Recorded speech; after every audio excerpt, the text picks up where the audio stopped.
What up, guys? It's Matt. Sorry I haven't done a video in a few weeks now. It's just been really busy. I know that's been kind of the running theme of some of these videos.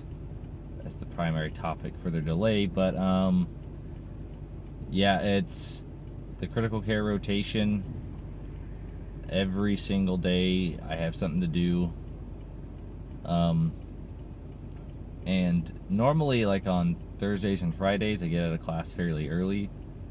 And that's normally when I would try to go home and like sit down and record something. But my kids have been sick, like what feels like perpetually.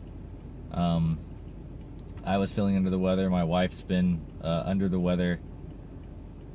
So yeah, I just haven't had time to sit down and do any videos, so that's just what's been going on. So again, sorry for the delay. Thanks everyone who's hung around and waited. So I guess today, while I'm driving into class, I'll just do a quick update. So I actually have an exam today in my advanced assessment and monitoring course on sleep, EEG, staging, scoring, all that stuff. So so I have that going right now. And yeah, clinic has been great.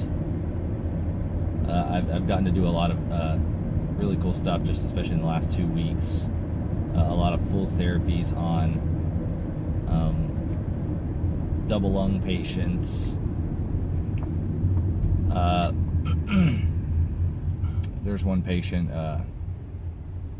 that we actually got to take care of prior to his lung transplant when he was waiting, and afterwards. So that was really cool to kind of see the progress that patient's made. So and yeah, just really get to focus on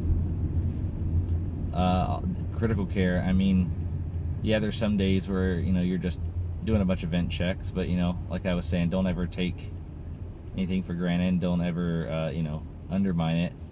I was lucky enough to have 2 really great clinical instructors, who some days they would sit there and say, hey, you know what, like,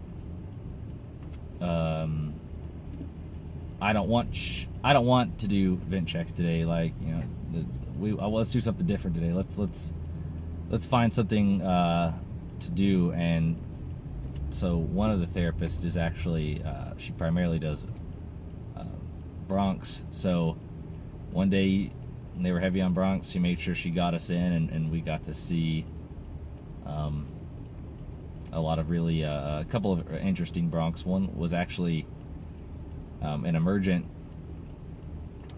endo case where we had to go in through bronchoscopy to place a stent because there was a transtracheal fistula, and that was under fluoro. So of course that was all exciting. Got to put on the lid and all that, and then went back and did a EBUS bronch, which is just the where they use ultrasound and to take collections for suspected like lung cancer, so lymph collections. So it was really interesting, and as I said, just getting into some of these really sick patients.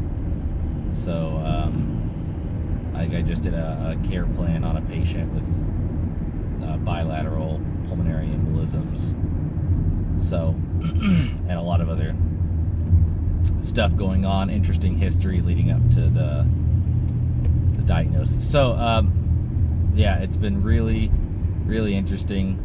Again, like, I'm just really sorry I haven't done a video yet.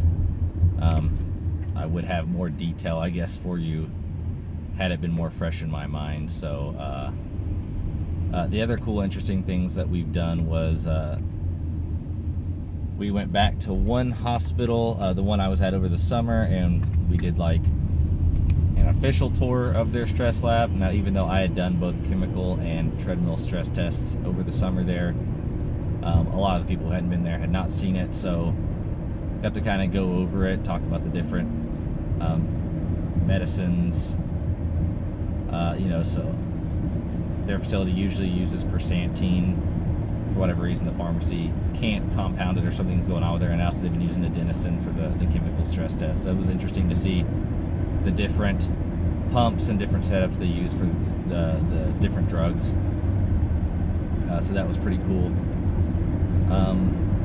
And then just this week, we toured a sleep diagnostic lab.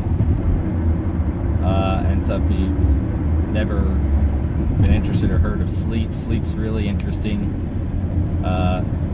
Polysomnographs and respiratory therapists are pretty big in that field. Respiratory therapy has a specialty credential specifically for a sleep diagnostic specialist, so that's something you can do once you get some experience. Go and get that credential, or go through like a certificate program or something. Or if you really, really wanted to do it, you could go through another like 2-year program for polysomnography. But yeah, so that was just really interesting. We actually, the technician actually hooked up one of the students in my group to it, the full shebang. So then we got to go and actually watch brain waves and everything you see on the montage. And obviously, in the short period we were there, like. Didn't go to sleep or anything, but got to see the controls set up where you calibrate the machine so you know what their normal eye movement looks like, you know what their normal sound and